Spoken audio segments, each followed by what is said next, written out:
सकते, सबसे बड़े शत्रु यही है।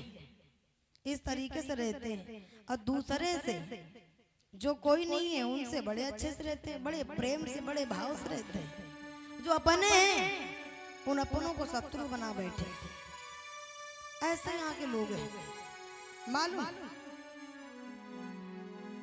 जो अपने घर में भाई भाई मिलकर नहीं रह पाते हैं ना, तो उन घरों में हमेशा बाहर के लोग आकर के उन घरों को और तोड़ देते हैं।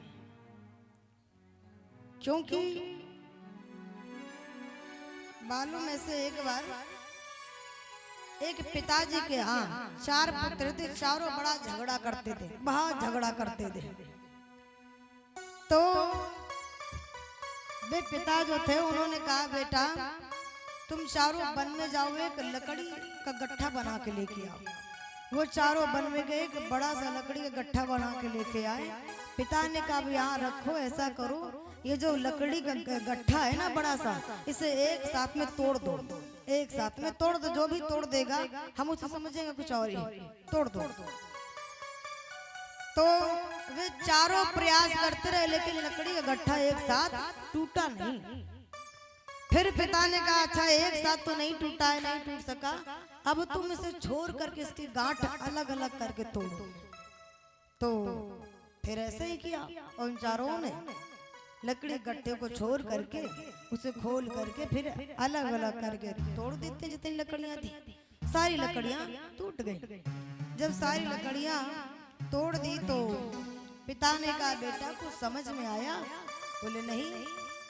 तो उन्होंने समझाया कि बेटा जिस तरह ये लकड़ी का गट्ठा एक साथ में नहीं टूटा तुम लोगों से, और अलग अलग करके इसे तोड़ा तो टूट गया, इसी प्रकार अगर तुम चारों भाइयों मिलकर एक साथ रहोगे, एक साथ में मिलकर चलोगे, तो तुम्हें दुनिया में कोई भी ताकत नहीं है जो तुम्हें तोड़ सके। तुम चारों हमेशा सुरक्षित रहोगे।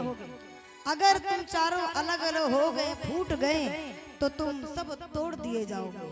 आसान हो जाएगा तुम्हें तोड़ना, और लोग तुम्हें, तुम्हारे पड़ोस के लोग तुम सबको बर्बाद कर देंगे।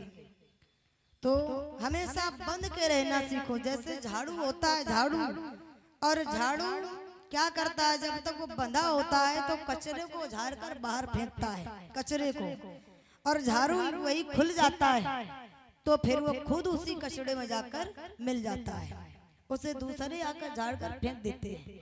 इसी प्रकार बंद कर रहना सीखो। जो बंद के रहोगे ना तो कभी तुम्हें कोई कचरे में फेंक नहीं पाएगा। अगर खुल गए तो तुम कचरे में जाकर मिल जाओगे और लोगों को बड़ा आसान हो जाएगा।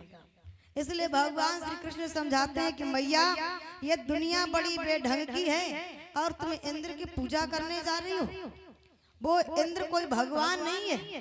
पूजा करना तो संतों की करो, सनातन धर्म की करो, साधुओं की करो, पृथ्वी माँ की करो, गैया माँ की करो, जिनसे हम सबका गुजारा होता है। इस पृथ्वी में हम रहते हैं, पृथ्वी माँ ही हम सबको रखती है, और गैया हमें दूध देती है, ग्वाल बाल हम सब इससे पलते हैं।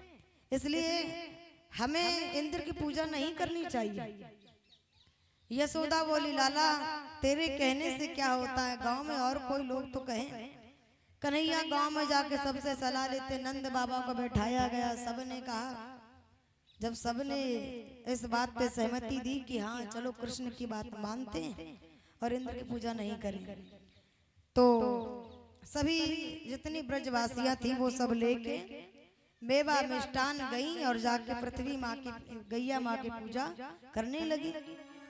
इंद्र को पता लगा, इंद्र क्या, नारद जी दौड़ के जाते हैं। अब नारद तो वैसे एक नंबर का थे ये काम में, उनका यही काम था, हर जगह इधर जाना उधर जाना, मतलब चुगली डंडा करना, उनका यही काम था।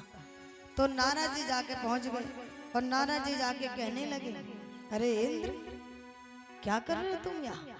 इंद्र बड़े आराम से अपने दरबार में नृत्यकाओं को नचा रहे थे।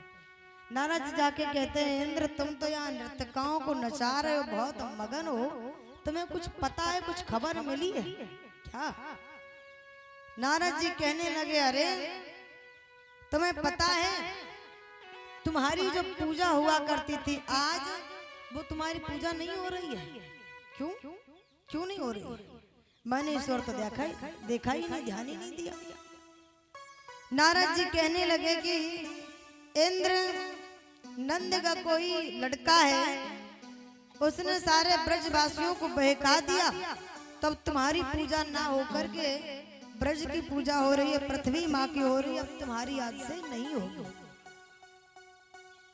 अब इंद्र को बड़ा क्रोध आया। इंद्र ने तुरंत वहां देखते देखते अपने मेघों को आदेश दिया। जैसे इतना सुनता है, इतना सुन के इंद्र ने मेघों को बुलवाए और हुक्म दिया पल मात्र में 2 ब्रज भूमि डुबाए।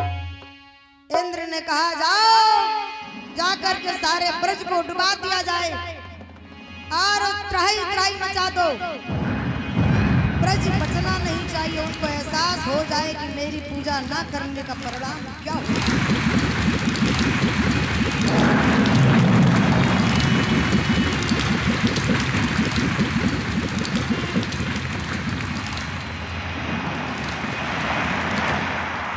आज उसी समय ब्रज सारा डूबने लगा।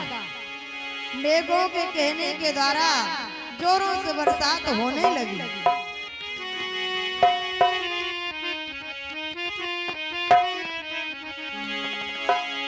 अरे थर थर